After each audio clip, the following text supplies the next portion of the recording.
A study recently published in the journal Scientific Reports presents an analysis of a 2,000-year-old Egyptian vase decorated with the head of Bes, an ancient Egyptian god associated with protection and fertility.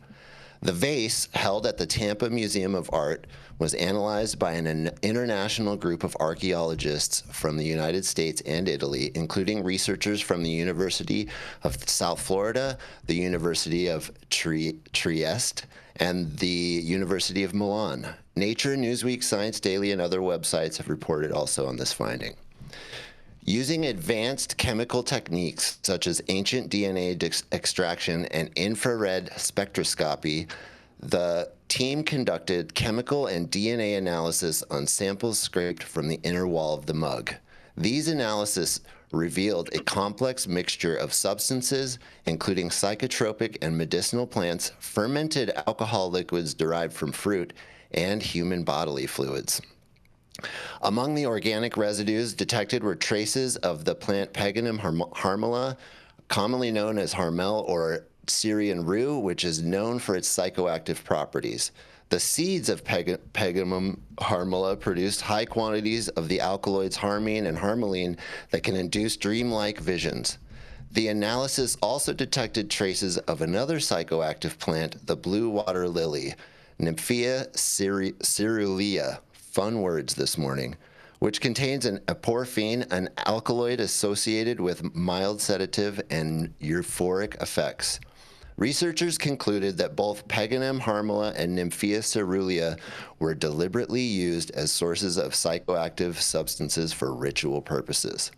In addition to these psychoactive plants, the researchers found evidence of other ingredients. Traces of wild rue, Egyptian lotus, the cleome plant were detected in the vase, along with sesame seeds, pine nuts, licorice, grapes, honey, and fermented fruit liquids. These ingredients may have been used to flavor the liquid concoction and may have made the liquid in the mug look like blood. Human bodily fluids, including saliva, blood, breast milk, and mucus fluids, oral or vaginal, were identified in the vessels, appearing to have been deliberately added to the mixture. The inclusion of human biological materials points to practices deeply rooted in symbolism and spirituality, possibly linked to fertility rituals. There's no research out there that has ever found what we found in this study, said David Tanasi, a professor at the University of South Florida and the study's first author from the Department of History. For the first time, we were able to identify all the chemical signatures of the components of the liquid concoction contained in the Tampa Museum of Art's Bes mug, including the plants used by Egyptians, all of which have psychotropic and medicinal properties, David said. This is the first time scientific evidence has directly confirmed the use of psychedelics in ancient Egyptian rituals, said Enrico Greco, the study's lead author from the Department of Chemical and Pharmaceutical Sciences at the University of Trieste, Italy. While there have been previous hypotheses based on the iconography or texts, this study proves physical evidence of the deliberate use of psychotropic substances in ceremonial practice. The researchers suggest that the concoction may have been used in magical rituals reenacting ancient Egyptian myths, potentially linked to fertility. According to the study's authors, all of the plant-derived ingredients featured psychotropic and medicinal properties. The mixture of psychedelic plants, alcohol, and human-derived ingredients may have been used in a dream vision, inducing magic ritual within the context of childbirth. With this study, we found scientific proof that the Egyptian myths have some kind of truth, and it helps us shed light on the poorly understood rituals that were likely carried out in the Bes chambers in Saqqara near the Great Pyramids at Giza, Tanasi stated. The Bes mug is decorated with the head of Bes, a popular ancient Egyptian protector deity linked to joy, fertility, and household well-being. During the Ptolemaic period, Bes's role expanded to include oracular and mystical functions, according to Enrico Greco. The cult of Bes included the Bes chambers at Saqqara, where individuals sought dream-induced prophecies and confirmation of successful pregnancies due to associated dangers. The inclusion of human bodily fluids aligns with Bess's association with pregnancy, fertility, and the household. Branko van Oppen, a study author and curator of the Greek and Roman art at the Tampa Museum of Art, said, "This combination of ingredients may have been used in a dream vision-inducing magic ritual within the context of this dangerous period of childbirth." The research highlights the sophistication of ancient Egyptian ritual practices and their advanced understanding of natural resources and their effects on the human mind. The vase was acquired by the Tampa Museum of Art in 1984 after being held in a private collection. The researchers conducted the study as a part of the Mediterranean Diet Archaeology project promoted by the USF Institute for Advanced Study of Culture and the Environment. The collaboration involved several USF researchers and partners in Italy who performed chemical and DNA analysis using advanced scientific techniques. These methods allowed them to identify proteins, genetic material, and chemical compounds to uncover the vase's contents and purpose. I love this story because it points to the very long history that humans have with the plant and many different plants. And it just shows that there was a deep spiritual and almost scientific understanding that they were working on. And I'd love to hear what the doctors and everybody else thinks about this. Man, fantastic. Right, man. That's how they. Man. Jesse, this is awesome. And for anybody out there who's read the Immortality Key by Brian Muraresku, this predates all of the stuff that he found in ancient Rome. When they found those fossilized, I think it was from Mount Vesuvius, they found like a chewed up elixirs, and they found elixirs in the pots that had was it ergot? Yeah, it's ergot, cannabis, and psilocybin in those mixtures that they were using. I wonder if that was a direct line from ancient Egypt, previously doing similar rituals. It's really awesome.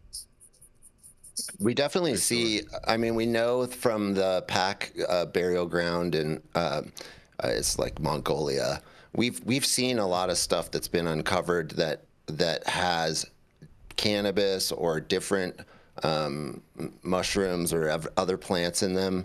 But yeah, this is one of the oldest. This is the oldest, definitely for Egypt. Yeah, and this is awesome. Yeah, so it's showing that there was worldwide global usage of plants 2,000, 3,000 years ago. We knew a lot more about them than we do now.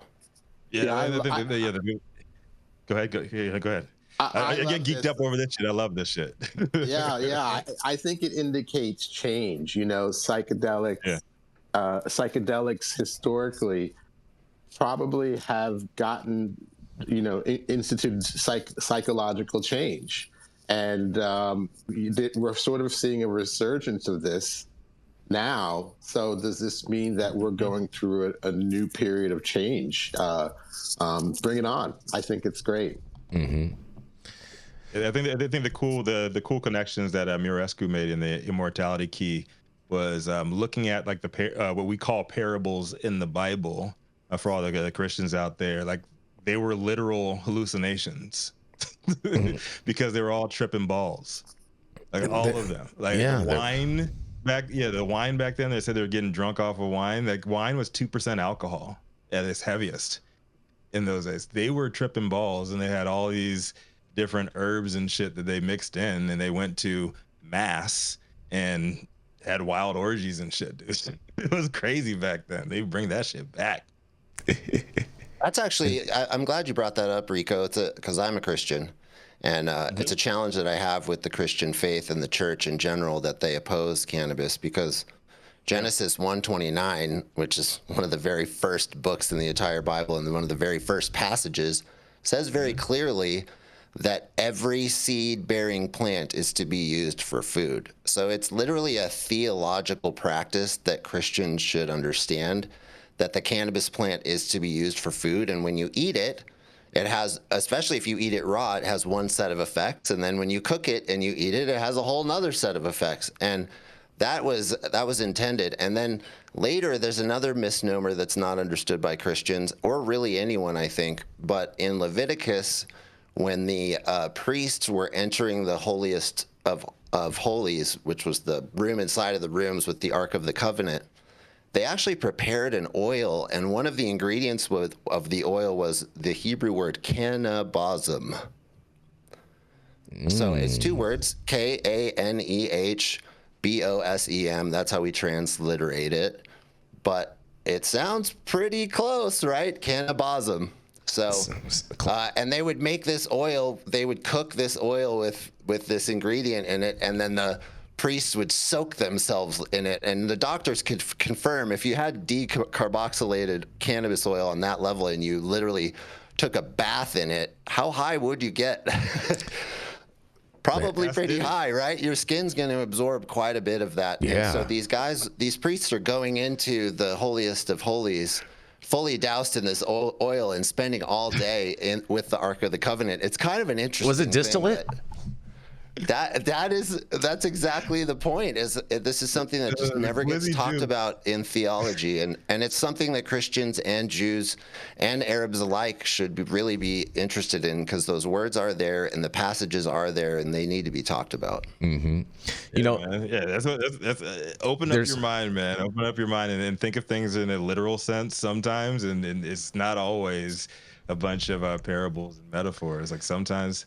They were getting it in, bro. Well, there is another parable that I've talked with a number of different biblical scholars in regards to, and there's mixed reactions on this. But the fact that Moses and the burning bush was actually cannabis. It's DMT. See? They think it was the acacia plant, and then if you burn the acacia plant, it releases quite a bit of DMT. So it's very possible that Moses was walking up on this bush and it was on fire and he got a huge dose of DMT and then had an experience. And that just brings forth a lot of people in this, circling back to Dr. Mark's comment early in the show about the word entheogen. This is literally what entheogenic means. And I encourage everybody on the show who's watching to go look that word up. And the history of it, it's pretty incredible, and there is definitely something going on, and I wish that Christians were more informed about this, because I think if they were, they'd be a lot more of our friends than as they typically are our enemies in cannabis and plant medicine. Fair enough. I mean the King James version, man, it's recent history. So I think people need to. It's not necessarily the version, Rico, because you can read King James and read Genesis 1:29. Yeah, you can read very clear. The New International Version, a number of them. Translation, right? It says straight up, "Let every plant or every seed-bearing plant be for you as for food." I think it's super clear. They just don't. What the problem is that Christians have generally been on the side of prohibition because they're anti-drunkenness, and there are some clear Bible verses about anti-drunkenness, but then they conflate the two things, that weed and eating it for food and being drunk are the same things. So we don't really know what that was. Well, Jesse, there's also another part of this of the opposition, and that's because a number of the biblical teachers or scholars or whatnot say that the Old Testament dealt with the olden days, like before Christ, and the New Testament deals with everything after Christ. And so they say that because it's not addressed in the New Testament, that therefore that's kind of what they go on and act as though the Old Testament is just part of the book, and that the New Testament is everything that you should live by. Yeah, and that's frustrating because what changed between the New Testament and the Old Testament was, and I hate to do this, and whatever, this is my belief and this is my religion, so it's fine. But Jesus dying for our sins, right? So what it took away was those sacraments that we had to do, going out and having to kill a goat to wash over the fact that you cussed out your wife on a Friday night or things like that, right? Because the blood of Christ essentially had washed those things away, so there was no need to go out and senselessly sacrifice animals. So I think that's the tough part, because Christians do try to, and the Bible has been used for generations and generations and generations as a tool of control and as fear mongering, which is very frustrating because that's not what it's supposed to be. So I think that they're doing a great disservice to themselves and the rest of the world by trying to do that. What's the Trump version say? The what? Don't even play into it, Jesse. Don't even play into it. Don't even. I didn't hear it, so I just it's not even worth paying no attention to. The Trump version of the Bible? Oh, that's coming in 2025, bro. You'll be able to get your Trump Bible in 2025. Don't worry. Does it have like It's all full of all the rape. Yeah, it's got all the rapes and everything you want in there. The New Testament. I like that. Oh God. You know, this was a fantastic story, Jesse. Thank you so much, buddy. Yeah, this was great. Thank you, this is great. Jesse. Yeah, great story. You ready, Rick?